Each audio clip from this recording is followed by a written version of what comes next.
सलिया हो कवनी मैया ना झारै लंबी लंबी केसिया हो कवनी मैया ना झारै लंबी लंबी केसिया हो कवन हो मैया ना झारै लंबी लंबी केसिया हो कवनी मैया ना झारै लंबी लंबी केसिया हो कवन हो मैया ना सोनवा कही रूपे कला गल सलिया हो शीतला मैया ना झारै लंबी लंबी केसिया हो शीतला मैया ना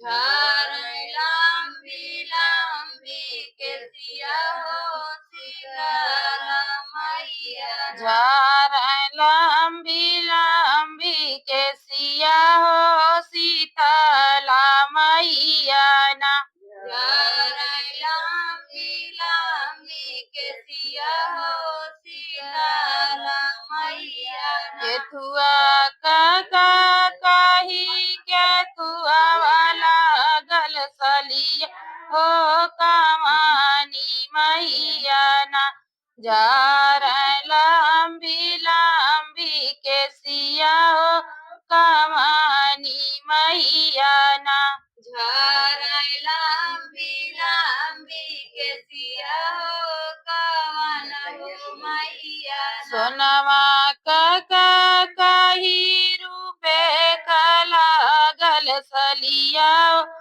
दुर्गा मैया ना झारै लंबी लंबी केसिया हो दुर्गा मैया ना लंबी लंबी केसिया हो दुर्गा मैया ना झारै लंबी लंबी केसिया हो दुर्गा मैया ना झारै लंबी लंबी केसिया हो दुर्गा मैया ना केथुआ कही केथुआ वाला गल सलिया हो कवनी मैया ना झारै लंबी लंबी केसिया हो कवनी मैया ना झारै लंबी लंबी केसिया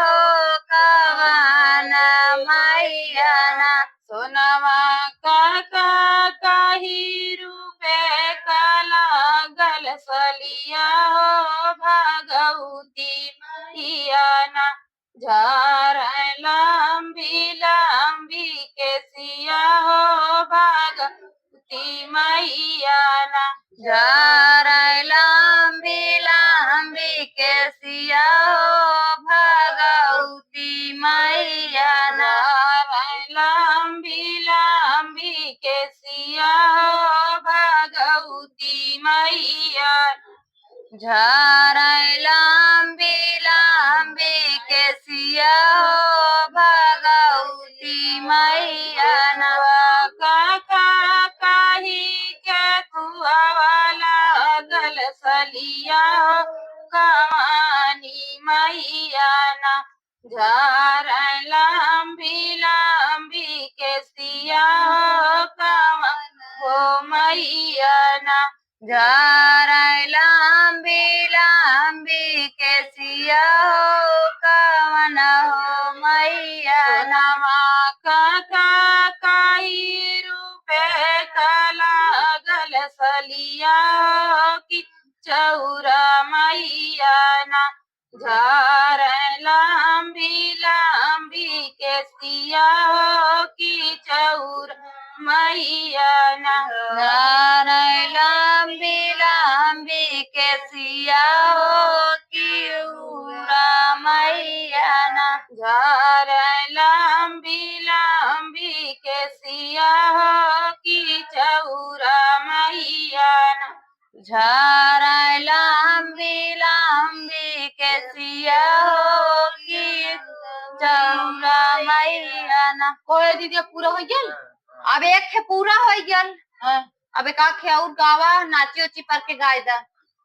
नाची पर के हाँ नाची पर के ना गई नाची ना अम्मा नाची ही ना नाचबू ना हम एक नचा ऊपर है और का दुल्हन नाचा ही नहीं।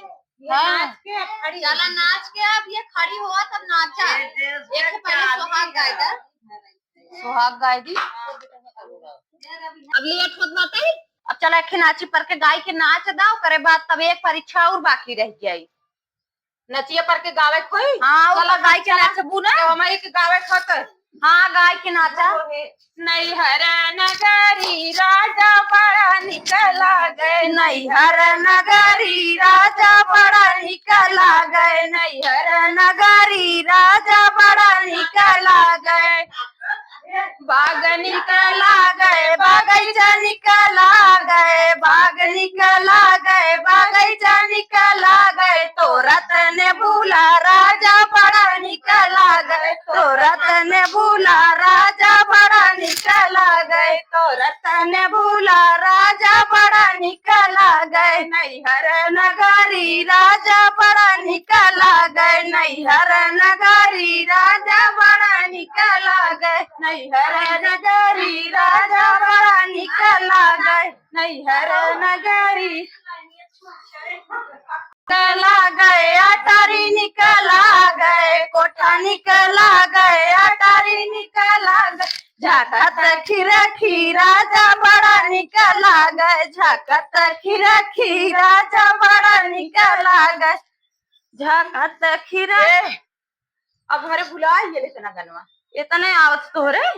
हाँ अब बस हो गया इतना बहुत है। हाँ चलो हो गया अब एक खे और रह गई। चला चला अम्मा अब चला अब चला खो नदी किनारे एक खे और बाकी रह गई नदी किनारे चला अम्मा। हाँ चला लेट चला तू भाई कोई नदी किनारवा नदी वा किनारवा ना जन तू का नहीं यह चुनरी और साड़ी पहन के तुम्हें पौरे खोए तब परीक्षा पास हो जाबू तब भतारे के लगे सुत के सुहाग रात मनाइबू। चला चला हाँ चला कुल में पास हो गया हम पास हो जाबू। चल चला चला चला पास कर है दुल्ही जायदा तू पास हो जाऊ।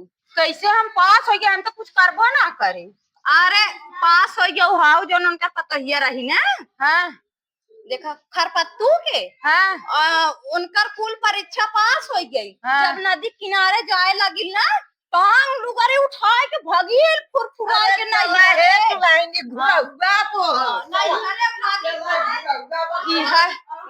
परीक्षा रहल है हम तो डेराई कर रहे हम तो डेराई कर रहे दीदी उता लुगरी उठाए के भागी कहे ऐसा सुहाग रात उफार कर जाए हम ना रहा अपने दुल्हा के लगे नदी हम पौड़ा तुम मार जा वस्त्र नैहरे रहे तो 76 जनी कहाँ से है तब भाग गई। तब आज हमारा सुहाग रात मनाई जाए। हाँ कहा मनाई जाए अब दूसरा लेके ठीक बात है जा।